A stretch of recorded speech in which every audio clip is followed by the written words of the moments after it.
예루살렘에 이르러서야 엘리야십이 도비아를 위하여 하나님의 전뜰에 방을 갖춘 악한 이를 안지라.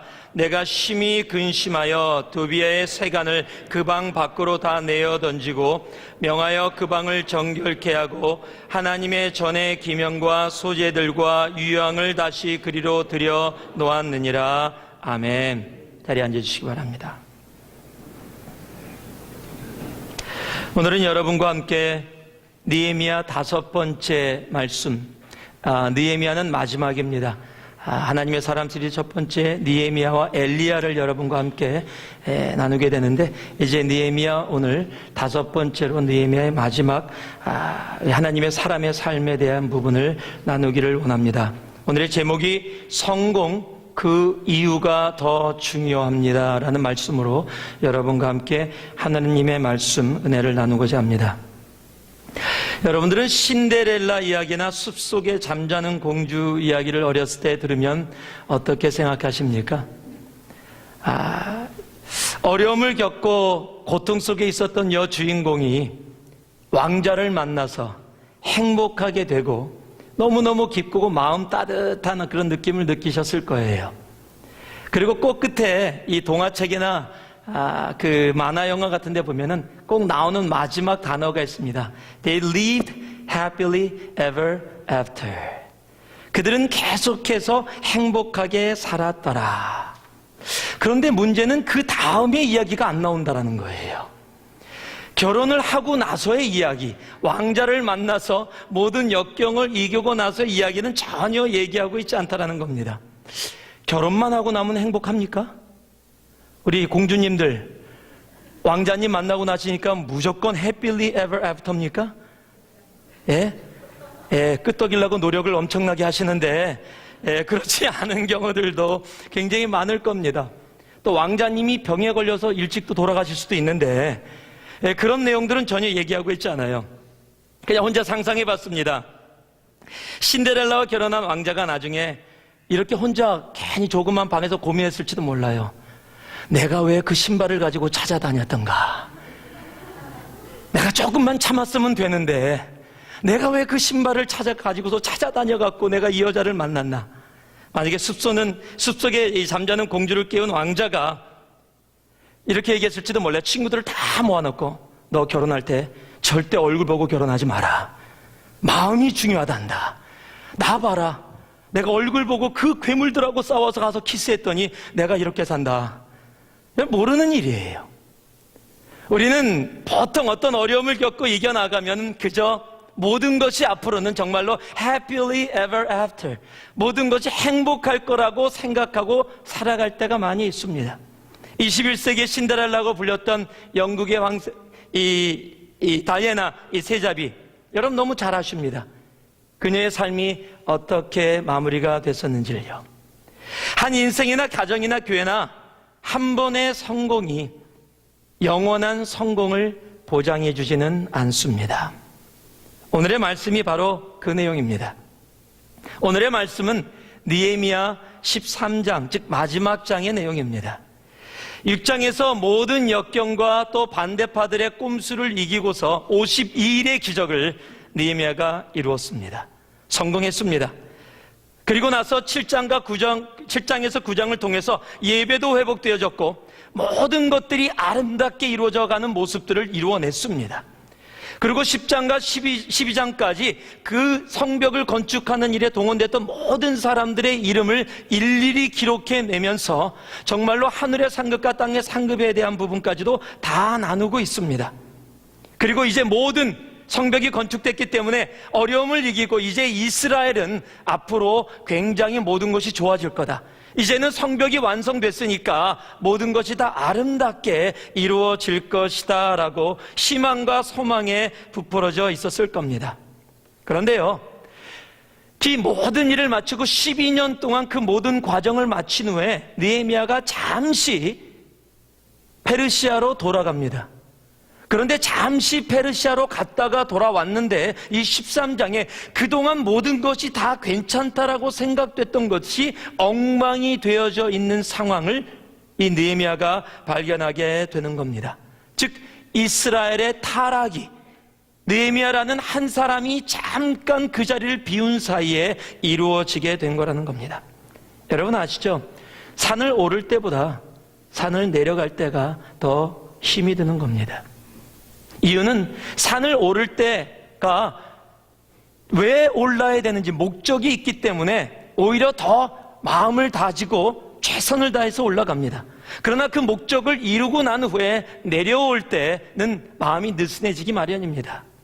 그래서 오히려 더 위험할 때가 많습니다. 개인이나 가정이나 교회나 삶의 문제를 뚫고 무엇인가를 이루었다라고 생각되는 순간에 우리들은 더 조심해야 하는 겁니다. 성공은 좋은 겁니다. 부흥은 분명히 좋은 겁니다. 그러나 성공보다 부흥보다 더 중요한 것이 있다면 바로 성공이나 그 부흥, 그 이유가 더 중요한 겁니다. 교회의 타락과 능력의 상실은 바로 교회의 성공 그 다음에 왔습니다. 교회는 초대교회 굉장히 힘들었습니다. 핍박이 있었습니다. 어려움이 있었습니다. 그런데 4세기에 콘스탄틴 대제에 의해서 교회가 인정을 받게 됐습니다.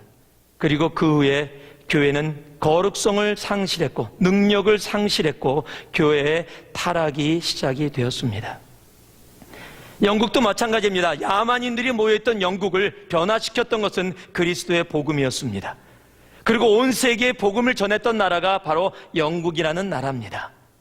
그런데 지금의 영국은 교회가 에버리지 나이가 61세라고 이야기할 정도로 교회는 시들해졌고 타락했고 약해졌고 힘이 없습니다. 오히려 모슬람이 더 힘을 갖고 영국 땅을 다스리고 있다라고 해도 과언이 아닌 상태입니다. 여러분이 잘 아는 성경에 등장하는 바리새인이라는 사람들이 있습니다. 이 바리새인이라는 사람은 원래 구약에 등장하지 않습니다. 근데 이 바리새인들에 대한 분 얘기를 들을 때 우리 예수님께서 바리새인들을 향해서 이 독사의 자식들아, 이 회칠한 무덤아라고 얘기했기 때문에 우리는 그 바리새인들에 대해서 나쁜 감정만 갖고 있습니다. 아, 바리새인들은 율법주의자, 정말 겉으로 신앙생활하는, 정말 속에는 지저분한데 겉으로만 생활하는 그런 사람들이라는 이미지가 있습니다. 그러나 바리새인들이 원래 시작됐던 것이 그렇지 않습니다. 원래 바리새인들은 구약에는 등장하지 않습니다. 구약 시대는 없었습니다. 신약 시대에 생겨진 사람들입니다. 즉 구약과 신약의 그 사이에 400년간의 그 암흑기라고 하는 그 시간에 이 바리새인이라는 그룹이 등장하게 됐는데, 이 그룹이 등장하게 된 이유가 있습니다. 당시에 알렉산더 대제가 땅을 정복하고 이스라엘 땅도 그들이 다스리고 있었습니다. 그런데 알렉산더 대제가 금방 죽었어요. 그리고 나서 4명의 장군이 땅을 나눠서 다스리게 됐습니다. 그 중에 한 장군이 이스라엘 땅을 다스리고 있었습니다. 그런데 그 중에 그 왕조가 쭉 이루어지고 나다가 안티오쿠스 4세라는 왕이 이스라엘 사람들을 굉장히 핍박하기 시작했어요. 어느 정도로 핍박했냐면 이스라엘 성전 앞에다가 돼지 머리를 갖다 놓고, 돼지는 이스라엘 사람들에게 부정한 겁니다. 그 돼지 머리를 만지고 키스하고 절을 하고 성전에 들어가게 할 정도로. 그래서 이스라엘 사람들이 화가 났습니다. 그래서 이스라엘 사람들이 모여서 정말 이 분쟁을 일으켰습니다. 즉 데모 같은 것을 일어났습니다. 그래서 일어나갖고 그들과 전쟁을 하기 시작했어요. 게릴라전을 펼치기 시작했습니다. 그런데 그 당시에 이 정세가 로마가 성장하고 있었어요. 그래서 로마가 그 왕조를 무너뜨리게 되는 그런 과정 속에 이스라엘이 왕조를, 그 땅을 처음으로 회복하게 됩니다. 그래서 그 신약 예수님이 시대가 로마가 다스리기 그 전에 하스몬 왕조라는 왕조가 섭니다. 그 왕조가 서게 됐던 이유가 뭐냐면 율법을 회복하고 다시 하나님의 예배를 회복하자라는 모토로 그 왕조가 회복되었던 겁니다. 그런데 그 왕조가 하나님의 율법을 회복하기는커녕 예배 제사 잠깐 드리고 앞에다가 원형 경기장을 만들어 놓고, 그러고 나서 로마식의 원형 경기를 하고 예배는 대충 드리고 가서 운동 경기 가서 그거 구경하고 하는 모습으로 타락하기 시작했습니다. 그 타락에 대해서 반대하고 반항해서 일어났던 그룹이 바리새인이라는 그룹입니다. 자기네가 이름을 붙인 것이 아니라 하스몬 왕조가 자꾸 자기의 태클을 걸고 하나님의 율법은 그런 것이 아닙니다, 신앙은 그런 것이 아닙니다라고 자꾸 반대하고 하는 그 그룹에 대해서 이름을 붙여서 너는 반대하는 자, 반항하는 자라는 뜻의 이름을 붙인 것이 바리새인이에요. 그런데 그 바리새인이 예수 시대에 와서는 회칠한 무덤 독사의 자식이 됐다라는 겁니다. 여러분, 우리 프로테스탄트, 우리 기독교인, 우리 개신교라고 부르는 그 프로테스탄트라는 말은 캐톨릭이 붙여준 이름이에요. 어떤 이름입니까? 반대하는 자, 반항하는 자라는 뜻입니다. 그렇게 보면 바리새인이라는 뜻과 프로테스탄트라는 뜻이 같은 의미예요. 그런데 우리의 모습은 어떻습니까? 바리새인들과 비교해서 우리들은 계속해서 신앙의 순수성을 유지하고 있습니까? 아니요, 우리도 결코 그렇게 다르지 않다라는 겁니다. 여러분, 신앙은요, 처음 한 번 아름다움을 가지고서, 그것만을 가지고서 모든 것이 이루었다라고 되는 것이 아닙니다. 우리 신앙의 성공은 한 번이 아니라 지속적으로 우리의 삶 가운데 이루어져야 합니다. 우리 신앙의 부흥은 한 번으로 이루어지는 것이 아니라 지속적으로 우리의 삶 속에 이루어져야 하는 겁니다. 화장실 갈 때와 화장실 나올 때가 우리는 동일해야 합니다. 하나님 앞에 우리의 신앙이 동일하게 주님 앞에 변함없이 성공 이전과 성공 이후가, 부흥 이전과 부흥 이후가 같아야 하는 겁니다. 오늘 이 본문을 통해서 우리가 함께 그 은혜를 나누고자 합니다. 타락했던 이스라엘의 모습을 통해서 우리가 어떻게 해야 다시 우리의 신앙을 회복하고 하나님 앞에 온전한 모습으로 나아갈 수 있는지, 이들의 삶 가운데 타락했던 분야들이 어떤 분야인지, 그래서 우리가 어떻게 다시 한번 주님 앞에 나올 수 있는지를 볼 수 있기를 원합니다. 첫 번째, 하나님의 말씀 같이 함께 읽겠습니다. 우리 4절에서 5절 말씀입니다. 4절에서 5절 말씀 같이 한번 우리 한번 읽어봅니다. 시작. 이전에 우리 하나님의 전 골방을 맡은 제사장 엘리아삽이 도비아 연락이 있었으므로 도비아를 위하여 한 큰 방을 갖췄으니 그 방은 원래 소재물과 유황과 기명과 또 레위 사람들과 노래하는 자들과 문지기들에게 11조로 주는 곡물과 새 포도주와 기름과 또 제사장들에게 주는 거제물을 두는 곳이니라. 아멘. 첫 번째, 이스라엘 백성들에게 성공 이후에 나타났던 타락은 바로 이겁니다. 한번 따라하시기 바랍니다. 신앙생활의 타협. 여러분, 도비아가 누굽니까? 도비아는 2장에서부터 산발락과 함께 나오는 암몬 사람입니다. 느헤미야가 예루살렘에 왔었던 순간부터 성벽의 건축을 반대했던 사람이 도비아입니다. 느헤미야 2장 10절을 보면요, 호른 사람 산발락과 종되었던 암몬 사람 도비아가 이스라엘 자손을 흥왕케 하려는 사람이 왔다 함을 듣고 심히 근심하더라. 즉, 느헤미야가 왔다는 소식을 듣고서 그것에 대해서 근심하는, 이스라엘의 부흥을 반대하는 사람이었어요. 그게 도비아입니다. 4장 3절에도요, 암몬 사람 도비아는 곁에 섰다가 가로되 저들이 건축하는 성벽은 여호가 올라가도 무너지리라 비웃었던 사람입니다. 6장 12절에 보더라도요, 깨달은즉 저는 하나님의 보내신 바가 아니라 도비아와 산발락에게 뇌물을 받고 내게 이런 예언을 함이니라. 즉, 거짓 예언을 해서 느헤미야를 공경에 빠뜨리려고 했던 이유가 이 도비아, 이 사람이 뇌물을 줘서 그렇게 만들려고 했던 사람이에요. 즉, 느헤미야를 계속해서 반대했었던, 도저히 이스라엘 사람들과 함께할 수 없었던 사람이 도비아입니다. 그럼에도 불구하고 지금 제사장 엘리아삽이 어떻게 했습니까? 그를 성전에 들여서 성전의 한 방을 차지하고 맘 놓고 성전을, 이방인인 암몬 사람인 도비아가 성전에 맘 놓고 다니게 만들었다는 겁니다. 13장 1절에 보면 암몬 사람은 절대 이스라엘의 성전에 들어올 수 없다. 암몬 사람과 모압 사람은 영영이 하나님의 회에 들어오지 못하리라 라고 분명히 이야기했음에도 불구하고 그가 성전 안에 방을 차지하고 들어와 있었다는 겁니다. 어떤 사람은 그렇게 얘기할지 몰라요. 수많은 성전의 방 중에 방 하나 내어준 거 가지고 뭘 그럽니까? 여러분 아십니까? 그러나 모든 타락은요, 바로 조그만 타협에서 시작이 된다는 사실입니다. 우리 신앙생활의 타협은요, 이 정도 이루었으면, 내가 예전에는 굉장히 타락한 모습이었는데 이제 회개하고 주님 앞에 돌아와서 이 정도의 신앙생활의 모습을 하고 있기 때문에 그 중에 조그만 거 하나 타협한다고 이거 가지고 뭐 그렇게 큰 이슈를 만드느냐라고 이야기할지 모릅니다. 그러나 모든 것은 바로 작은 것에서 시작한다는 사실이에요. 내가 조그만 것을 타협하기 시작하면 나중에 큰 것도 타협할 수밖에 없는 겁니다. 제가 아는 목사님이 이 중미, 이 남미 쪽에 선교를 갔었습니다. 선교를 가서 맨 마지막 날에 너무 더우니까 개울에 가서 좀 수영을 했어요. 수영을 하는데 아마 다리에 좀 상처가 있었던 것 같아요. 그랬더니 그 다리 상처에 벌레가 아마 어떻게 했나 봐요. 집에 돌아왔는데 이 발목 위에 부분이 이렇게 퉁퉁 벗더라고요.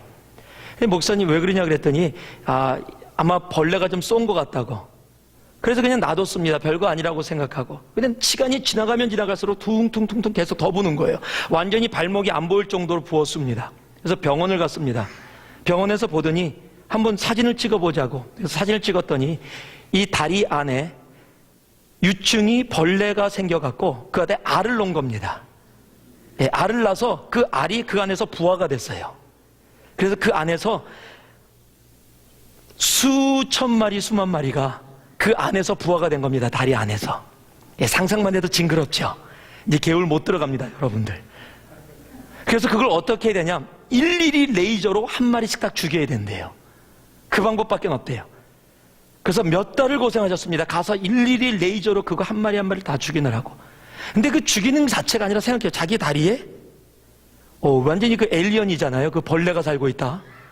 외계인이 살고 있는 것처럼. 그런데 왜 그게 그렇게 커졌어요? 벌레가 물렸을 때, 처음 물렸을 때 빨리 병원 가서 치료해봤으면 되는데 별거 아니라고 생각했어요. 그랬더니 나중에 수천 마리, 수만 마리의 유충이 자기 다리 안에서 자라나가는 그런 모습을, 저도 그 다리를 봤고요. 그것 때문에 굉장히 많은 고생을 했습니다. 여러분, 타협은요, 바로 조그만 것에 시작하는 겁니다. 내 신앙의 타협은 큰 것이 아니에요. 바로 작은 것에서 시작하는 겁니다. 고린도전서 3장 16절에서 17절 말씀을 봤더니요, 너희가 하나님의 성전인 것과 하나님의 성령이 너희 안에 거하시는 것을 알지 못하느냐라고 얘기합니다. 누구든지 하나님의 성전을 더럽히면 하나님이 그 사람을 멸하시리라. 하나님의 성전은 거룩하니 너희도 그러하니라 라고 얘기합니다. 하나님의 성전은 결코 조금이라도 세상의 것이 있으면 안 됩니다. 우리의 신앙생활도 마찬가지입니다. 우리의 삶 속에 조금이라도 세상의 것이 있다면 그 세상의 것으로 인해서 우리들은 타락하기 시작하는 겁니다. 여러분, 참기름이라고 할 때 참기름은 참깨로만 만들어야 참기름입니다. 그곳에 들깨로 조금이라도 넣어서 다른 기름을 넣으면 그것은 100% 참기름이라고 얘기할 수 없는 겁니다. 우리의 신앙생활은 타협 없는 신앙생활로 나아가야 합니다. 하나님께서 원하시는 그 모습으로 나아갈 수 있어야 합니다. 여러분, 신앙생활 가운데 여러분의 자신이 타협하고 있는 부분들이 어떤 부분이 있으십니까? 조그마한 부분이라도 여러분의 삶 가운데 타협하고 있는 부분들이 있다면 오늘 그것을 내려놓을 수 있기를 바랍니다. 내 그 조그마한 부분이 나를 온전히 넘어뜨리게 되는 겁니다. 느헤미야가 잠시 자리를 비운 사이에 이스라엘은 그저 성전의 방 하나, 수많은 방 중에 그저 방 하나 내어줬을 뿐. 그러나 그 방 하나가 이스라엘 성전 전체를 더럽히는 결과를 갖고 오게 됩니다. 느헤미야가 와서 어떡합니까? 그것을 바로 회복시킵니다. 7절에서 9절 말씀을 보니까요, 예루살렘에 이르러서야 엘리야셉이 도비야를 위하여 하나님의 전뜰에 방을 갖춘 악한 일을 안지라 내가 심히 근심하여 도비야의 세간을 그 방 밖으로 다 내어 던지라고 명하고 그 방을 정결케 하고 하나님의 전의 기명과 소재물과 유향을 다시 그리로 들여 놓았느니라. 다시 원래 모습으로 회복시켜 놓는 겁니다. 느헤미야가 위대한 지도자였던 이유는 악한 것을 보고 그냥 놔두지 아니하고 그 악한 것을 바로 치워버렸다는 겁니다.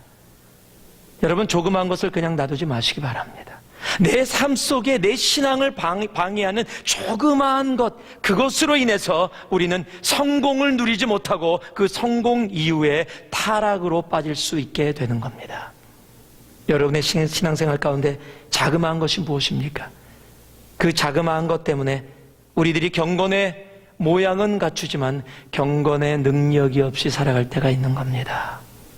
그 자그마한 타협, 그 자그마한 타협을 주님 앞에 내려놓을 수 있기를 원합니다. 오늘 10절 말씀을 보니까요, 같이 한번 읽어봅니다. 10절 말씀입니다. 같이 읽습니다. 시작. 내가 또 알아본즉 레위 사람들의 받을 것을 주지 아니하였으므로 그 직무를 행하는 레위 사람들과 노래하는 자들이 각각 그 전리로 도망하였기로. 두 번째 이루어진 타락이 바로 이 타락인데요, 한번 따라하시기 바랍니다. 물질의 세속화. 여러분, 레위인들은요, 제사를 담당하는 대신에 백성들이 내는 11조를 통해서 생활을 하던 사람입니다. 그런데 사람들이 11조를 내지 않기 시작한 거예요. 그러고 났더니 레위인들이 먹고 살 길이 막힌 겁니다. 방법이 없는 겁니다. 그랬더니 성전을 지키는 레위인들이 성전을 지킬 수 있는 상황이 되지 않으니까 성전을 버려두고 자기 동네로 돌아가서 각자 그냥 자기의 생활을 하게 된 겁니다. 그러니까 성전에 레위인들이 없어진 겁니다. 교회에 전혀 사람들이 없어진 겁니다. 예배를 인도할 수 있는 사람들이 없어지니까 예배까지도 사라지게 된 것입니다. 제가 지난주에도 일본 선교에 다녀오면서 일본에 가서 매번마다 느끼는 것이 있습니다. 일본에 보편적으로 일본엔 7,000개의 교회가 있습니다. 그런데 7,000개의 교회 중에 95%, 더러는 99%라 그러는데 이상의 교회가 기껏해야 10명에서 15명의 교인입니다. 그러니까 10명에서 15명이 모이니까 이 교인들이 헌금을 하기가 그렇게 쉽지가 않습니다. 헌금을 제대로 못하니까 거기에 계신 담임 목사님이 서포트를 받을 수가 없습니다. 서포트를 받을 수 없으니까 담임 목사님이 대부분 주중에 일을 하십니다. 풀타임으로 다른 곳에서 일을 하세요. 그러니까 주일날만 와서 말씀을 전하십니다. 주일날만 와서 말씀을 전하시니까 주중에 너무 바쁘니까 신방도 하지 못하고 교회일도 많이 못합니다. 말씀의 준비도 더 열심히 할 수가 없습니다. 그러니까 교인들이 은혜를 받지 못합니다. 은혜를 받지 못하니까 교인들이 늘어나지 않습니다. 늘어나지 않으니까 헌금을 많이 낼 수 없습니다. 헌금을 많이 낼 수 없으니까 목사님이 또 짭을 띄워야 됩니다. 이게 지금 계속해서 채바퀴 돌듯이 그렇게 이루어지고 있어요. 굉장히 안타까운 모습이에요. 한국 목사님 같으면은 돈 못 받더라도 그냥 목숨 걸고 그냥 맨땅에 헤딩하시는 분들이 많은데 일본의 문화는 그렇지가 못합니다. 그러니까 계속해서 일본의 선교가 한국보다 더 오래됐습니다. 그럼에도 불구하고 계속해서 동일한 모습 속에 머물러 있는 것이 일본 교회입니다. 여러분, 하나님의 경제 원칙은 바로 11조를 통해서 이루어집니다. 하나님의 경제 원칙입니다. 한번 따라해 보실래요? 하나님의 경제 원칙은 11조다. 여러분, 돈 얘기한다고 생각하실 텐데요, 아니요, 하나님이 돈이 없으신 분이 아니십니다. 11조는 돈에 대한 문제가 아닙니다. 오해하지 마세요. 여러분, 11조는 나의 삶의 세상의 경제가 달려있는 것이 아니라 하나님께 달려있음을 고백하는 우리의 신앙의 고백이에요. 11조는 하나님의 주권을 인정하는 행위입니다. 11조는 세상 것보다 하나님의 것이 먼저라는 것을 인정하는 행위입니다. 11조는 돈이 아닙니다. 여러분, 그러기에 말라기 3장 10절에 보면 하나님이 인간을 향해서 나를 시험해봐라 라고 얘기한 구절은 세상 어느 곳에도 없습니다. 그런데 이 말라기 3장 10절에 11조를 통해서는 하나님이 그렇게 얘기해요. Test me. 뭐라고 적혀있냐면요, 만군의 여호와가 이르노라, 너희의 온전한 11조를 창고에 들여 나의 집에 양식이 있게 하고 그곳으로 나를 시험하여 내가 하늘문을 열고 너희에게 복을 쌓을 것이 없도록 붙지 아니하는가 보라. 나를 시험하여, test me in this. 나를 시험하라, test me. 왜냐하면 11조의 문제는 돈의 문제가 아니라, 하나님이 돈이 없어서 돈을 달라라고 하는 문제가 아니라, 11조라는 것을 통해서 하나님의 주권을, 하나님이 먼저임을, 세상의 경제가 우리들의 삶을 주장하는 것이 아니라 하늘의 경제 법칙이 우리의 삶을 주장함을 너희의 삶 가운데 체험하고 경험하라는 겁니다. 그러기에 하나님을 테스트하라고 얘기하시는 겁니다. 나를 테스트해봐라. 내가 어떻게 하는가? 많은 사람들이 11조를 돈이라고 얘기합니다. 아닙니다. 여러분, 사랑하는 사람에게 돈을 주면, 여러분 자녀가 용돈 달라 그래서 돈을 주면 그게 여러분 자녀와 여러분이 돈의 문제입니까? 아니요, 사랑의 문제입니다. 여러분, 사랑하는 아내나 남편을 위해서 선물을 사갖고 줄 때 정말 사랑하면 여러분 돈이 아깝지 않은 거예요. 정말 가장 좋은 것으로 주고 싶은 거예요. 여러분이 잘 아는 이야기 중에서 사랑하는 크리스마스 선물을 위해서 자기 머리를 자르고, 사랑하는 아내를 위해서 자기가 가지고 있었던 시계를 팔아서, 맞나요? 예, 기억이 가물가물해요 요즘. 시계를 팔아서 주는, 서로가 서로에게 가장 귀중한 것을 갖다가 주는, 여러분 그것을 돈의 문제라고 얘기하겠습니까? 와, 저 아까운 거, 여러분 그렇게 얘기하시겠습니까? 아니요. 어찌 그게 돈의 문제입니까? 어떤 사람이 그 이야기를 들으면서 저 돈 이렇게 생각할, 그 사람은 정말 타락한 사람이지요. 그것은 돈의 문제가 아니라 그것은 사랑의 문제예요. 여러분, 11조는 돈의 문제가 아닙니다. 교회에 돈을 바쳐라, 하나님께 돈을 바쳐라의 문제가 아니라, 하나님이 나의 삶의 주인 되시는가, 그의 주권을 인정하는가, 그가 나의 삶 속에서 내가 크리스찬으로서 예수를 주라고 인정하면서 내 삶 속에서 내 세상의 경제 법칙이 아닌 하나님의 경제 법칙으로 살아가는가라는 것을 보여주는 밖으로 나타나는 모습일 뿐이에요. 바로 그 문제가 무너져 내린 겁니다. 하나님께 드려지는 11조의 문제를 돈의 문제로 받아들인 겁니다. 그것이 세속화입니다. 그것이 타락입니다. 그것이 이루어지지 않았더니 어떤 일이 벌어졌습니까? 예배가 사라지기 시작했어요. 제사장들이 그곳에 있지 않았고, 그러니까 예배가 사라지기 시작하는 겁니다. 12절 말씀을 보니까요, 이에 온 유다가 곡식과 새 포도주의 기름이 11조를 가져다가 곡간에 드림으로 다시 모든 사람이 11조를 주님 앞에 올려드리기 시작했더니요, 레위인이 돌아오게 되고 그들이 회복되어지기 시작한 겁니다. 여러분, 주님 앞에 드리는 것이 돈의 문제가 아님을 아시길 바랍니다. 돈으로 하나님 앞에 나오는 거 아닙니다. 우리 하나님은 거지 아니에요. 여러분이 아무것도 안 드려도 하나님은 언제나 이 땅을 다스리는 우리의 창조주 되십니다. 그런 하나님 앞에 우리들이 11조라는 것으로, 헌금이라는 것으로 나오는 이유는 바로 하나님이 우리의 삶의 주권을 갖고 계신 분, 우리의 세상이, 우리가 먹고 사는 모든 문제가 나에게 달려있고 세상에 돈에 달려있는 것이 아니라 하나님께 달려있음을 고백하는 우리들의 삶의, 사랑의 표현일 뿐입니다. 그러므로 마태복음 6장 33절에 너희는 먼저 그의 나라와 그의 의를 구하라, 그리하면 이 모든 것을 너희에게 더하시리라 말씀해 주시는 거예요. 세 번째로요, 우리 15절 말씀입니다. 15절 말씀 같이 한번 보겠습니다. 같이 읽습니다. 시작. 그때 내가 본즉 유다에서 어떤 사람이 안식일에 술틀을 받고 곡식단을 나귀에 실어 운반하여 포도주와 포도와 무화과 여러 가지 짐을 지고 안식일에 예루살렘에 들어와서 식물을 팔기로 그날에 내가 경계하였고, 세 번째 이루어진 타락이 뭐냐면요, 한번 따라하시기 바랍니다. 예배의 무력화. 지금 느헤미야가 떠나고 나서 신앙의 타협이 이루어지고 물질의 세속화가 이루어지고 그 다음에 이루어진 것이 뭐냐면 예배의 무력화예요.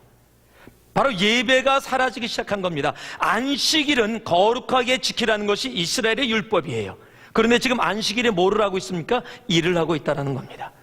당시의 이스라엘의 율법 안식일은 굉장히 타이트하게, 아주 정말 지켜야 될 것이 확실하게 있었는데, 잠시 자리를 비운 사이에 자신이 그 시간을, 하나님께 드려져야 될 예배의 시간을 제대로 하나님께 드리지 않았다는 겁니다. 십계명에도 안식일은 거룩하게 지키라라고 적혀 있고 그들이 그것을 다 알고 있는 사실입니다. 그런데 안식일을 가볍게 생각한 거예요. 여러분 아십니까? 크리스찬의 삶 가운데서 예배가 사라지기 시작하면, 안식일이 사라지기 시작하면 그 사람의 신앙의 생활은 함께 사라지기 시작합니다. 여러분, 주일 예배가 내 삶 속에 별로 중요하게 생각되어지지 않고 그저 시간 있을 때 오고 시간 없으면 오지 않아도 되는 것이라고 생각되어지면, 여러분, 그 안에는 큰 그 신앙의 성장이 이루어질 수가 없습니다. 왜냐하면 예배는 우리가 개인적으로 예배를 드리지만 공동체로 함께 모여서 드려지는 이 예배를 통해서 하나님을 공동체로 만나고 그 안에서 우리들이 하나님의 그 영적인 은혜 가운데 머물게 되고 그것으로 함께 성장하게 되는 것이 바로 예배이기 때문입니다. 그래서 예배는 하나님이 우리에게 주신 너무도 귀한 선물이에요. 그래서 요한복음 4장 23절 24절에 하나님은 신령과 진정으로 예배하는 자들을 찾고 계신다라고 이야기하시는 겁니다. 여러분에게 예배가 어떻습니까? 예배가 능력이 있으십니까? 예배 막 나오고 싶으세요? 예배 나오지 않고는 견딜 수 없는 그런 강력한 무엇이 있으십니까? 아니면은 주일이구나, 또 가서 도장 찍어야 되겠다, 정말 그런 모습으로 예배의 그 의미와 그 능력을 체험하지 못하고 그 예배에서 정말 우리가 경험할 수 있는 하나님께서 허락하시는 그 능력 속에 들어가지 못하고 그저 또 한 번 드려지는 그런 예배로 혹 남아있지는 않습니까? 예배가 우리의 삶 속에 무력화가 된다면 우리는 모든 것을 잃어버릴 수밖에 없는 겁니다. 여러분, 세상은요 예배를 드리지 못하게 합니다. 자꾸 일본을 다녀왔으니까 일본 얘기를 조금 합니다. 여러분, 일본의 기독교가 우리나라보다 훨씬 먼저 들어갔습니다. 그리고 임진왜란 당시에 1592년 임진왜란 일어날 때 일본이 조선이라는 나라를 침략할 때 그 당시에 캐톨릭이죠. 아직은 그 캐톨릭의 선교사가 함께 조선 땅에 들어왔었어요. 그 얘기는 뭐냐면 이 도요토미 히데요시가 이 일본 땅을 조선을 침략할 때 아직도 기독교인들을 데리고 있었다라는 겁니다. 그 신부를 데리고 있을 정도로 기독교와 관계가 있었어요. 그런데 그 당시의 정치 상황으로 그렇게 하고 일본에 돌아간 다음에 그 당시 일본의 신사를 믿는 그 일본의 그 종교와 불교가 타협돼 갖고 기독교를 공격하기 시작했습니다. 그리고 정치적으로 도요토미 히데요시가 둘 중에 하나를 선택해야 되는 입장에 섰어요. 그때 선교사들을 스파이라고 몰아붙이는 일이 이루어졌습니다. 그리고 도요토미 히데요시가 그렇게 선택을 했습니다. 그리고 기독교를 버렸습니다. 버린 정도가 아니라 완전한 핍박으로 들어갔습니다. 그래서 크리스찬들을 모아놓고 당시에 크리스찬이 100만 정도 됐다라고 합니다. 엄청난 숫자입니다. 그런데 그 100만의 크리스찬 중에서 요만한 조그만 이 돌판을 만들어 놓고 거기다가 마리아하고 예수의 상을 그려놨어요. 그리고 나서 침을 뱉고 그것을 밟으면 살고 밟지 않으면 십자가형으로 죽였습니다. 그것을 후미에라고 부르는데 밟는 그림이다라는 뜻으로 그렇게 부르는데, 그래서 그것을 밟지 않고 신앙을 지켰던 사람들이 30만 명이 순교를 당했다고 일본의 크리스찬들은 그것을 기억하고 있습니다. 그리고 난 후에도 도요토미 히데요시하고 도쿠가 이에야스가 기독교인들이 주일날 모여서 예배를 드리고 그것이 그들이 모여지는 중심날인 것을 알고서 주일날 모이지 못하도록 그날을 선택해서 일들을 만들어내기 시작했어요. 그리고 그것이 지속돼서 지금도 일본에는요 주일날 중학생, 고등학생만 돼도 교회 오는 것이 거의 불가능합니다. 힘듭니다. 모든 활동이 주일날 이루어집니다. 회사들도 주일날 일들을 다 합니다. 그래서 주일날 예배드리는 자체가 힘들고 어렵습니다. 여러분, 주일날 예배를 드리지 못하게 한다는 것은요 예배에 한번 오지 않는다는 거하고 다른 겁니다. 왜냐면요 크리스찬들이 주일날 모여서 예배를 드린다라는 것은 하나님을 공동체로 만난다, 그곳에서 하나님 안에 다시 힘을 얻고 세상에 나가서 소금과 빛의 역할을 감당한다라는 굉장히 큰 의미를 갖고 있는 겁니다. 그런데 그것을 모이지 못하게 하니까, 예배에 오지 못하니까 자꾸자꾸 세상 속에서 세속화되어지는 그런 모습들입니다. 일본은 주일날 모이는 것이 너무 힘들어요. 중고등학생 안 오는 것이 너무 더 당연한 겁니다. 클럽 활동이 있습니다. 운동해야 됩니다. 친구들과 만나야 됩니다. 보충 수업을 해야 됩니다. 그것이 너무도 당연한 모습. 우리도 그렇게 되고 있지 않습니까? 주일날 무엇을 해야 되기 때문에 주일을 거룩하게 지키지 못하는 우리들의 모습을 우리들이 보게 됩니다. 하나님은 신령과 진정으로 예배하는 자들을 찾고 계십니다.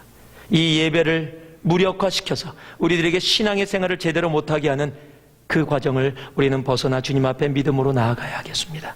마지막으로 23절 말씀을 보니까요, 같이 한번 읽어봅니다. 23절 말씀입니다. 같이 읽습니다. 시작.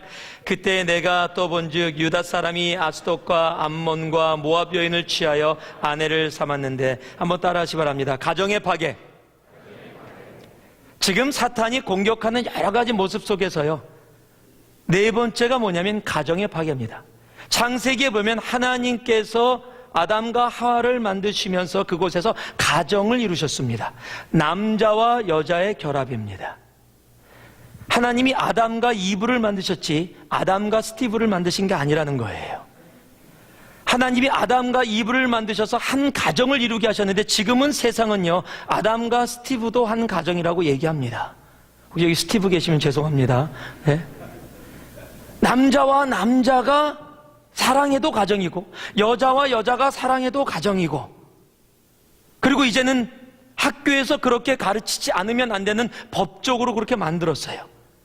여러분 신문을 보시면 알겠지만 그것을 반대하기 위해서 프로포지션을 만들기 위해서 우리들도 사인업을 했습니다. 그래서 성공했다라고 신문에 났어요.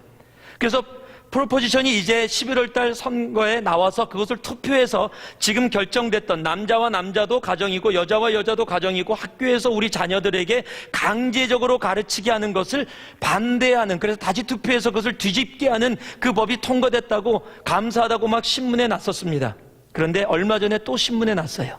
그것이 패스됐다라는 소식을 듣고 게이 레즈비언 분들이 항소를 했습니다. 그리고 나서 재검표를 했어요. 그 숫자가 맞는가? 그런데 재검표를 하니까 좀 숫자가 안 맞는 것들이 나타났습니다. 그래갖고서 패스가 안 됐어요. 그 얘기는 뭡니까? 11월 달에 그것에 대해서 투표할 수 있는 방법이 없다라는 겁니다. 우리들의 자녀가 학교에서 남자와 남자, 여자와 여자도 한 가정이다라고 이제는 배울 수밖에 없는 상황에 처해 있다라는 겁니다. 여러분, 그들을 탓하는 게 아닙니다. 그러나 성경에서 지금 무엇이 옳고 그르냐? 우리는 옳은 것은 단 하나입니다. 성경입니다. 가정이 무엇입니까? 하나님이 남자와 여자를 만들어 그곳에서 하나님의 가정을 이루셨는데 세상은 그것을 부인하기 시작하는 겁니다. 그것을 공격하는 겁니다. 그것을 당연하게 받아들이게 만들어나고 있는 겁니다. 가정의 파괴가 이루어지고 있는 겁니다. 여러분, 진정한 가정의 파괴가 이루어질 때, 여러분 그렇게 이루어지게 되면 가장 기본 단위, 예수를 믿는 가장 기본 단위인 그 가정이 무너질 때 모든 것이 무너지게 되는 겁니다. 왜냐하면 가정과 교회는 함께 연결되어 있기 때문입니다. 사탄은 그것을 알고 우리의 가정을 무너뜨리고 있습니다. 우리의 자녀들을 무너뜨리고 있습니다. 아내와 남편의 사이를 갈라놓고 있습니다. 여러분, 진정으로 하나님 앞에 올바른 신앙생활을 위해서라면 우리의 가정이 주 안에서 올바로 서 있어야 하는, 느헤미야가 잠시 자리를 비운 사이에 성벽이 건축되고 모든 것이 아름답고 모든 것이 좋다고 느껴지는 그 순간에 사탄은 공격을 했고 성공 그 이후에 더 많은 타락을 그 삶에 갖고 왔습니다. 말씀을 마무리합니다. 어떤 타락을 갖고 왔습니까? 신앙생활의 타협을 갖고 왔습니다. 우리의 삶 속에 조그마한 부분이라도 세상에 내어주기 시작할 때 우리는 넘어질 수밖에 없는 겁니다. 그리고 물질의 세속화를 갖고 왔습니다. 예배의 무력화를 갖고 왔습니다. 가정의 파괴를 갖고 왔습니다. 여러분의 삶 속에 혹이라도 성공이라는, 내 삶은 괜찮다라고 느끼며 그 속에 머물러 있는 혹시 여러분은 있지 않으십니까? 나도 모르는 사이에 신앙생활에 타협이 있다면, 나도 모르는 사이에 물질의 세속화로 하나님께 드리는 것이 나의 신앙의 표현이 아닌 돈이라고 생각되는 잘못된 세상의 생각 속에 머물러 계시지 않습니까? 하나님께 드려지는 예배가 여러분에게는 무엇이라고 생각하십니까? 여러분의 가정은 안전하십니까? 느헤미야는 페르시아에서 돌아와서 그 모든 것을 다시 회복합니다. 우리도 그 모든 것을 회복해야겠습니다. 그 모든 것을 회복하고 주님 앞에 온전히 서야 되겠습니다. 내 속에 조그마한 부분이라도 잘못되어지는 부분이 있다면 오늘 주님 전에 내려놓고 주님 앞에 깨끗함으로 다시 나아갈 수 있는 우리가 되어지기를 진심으로 바랍니다. 잠깐 기도하겠습니다.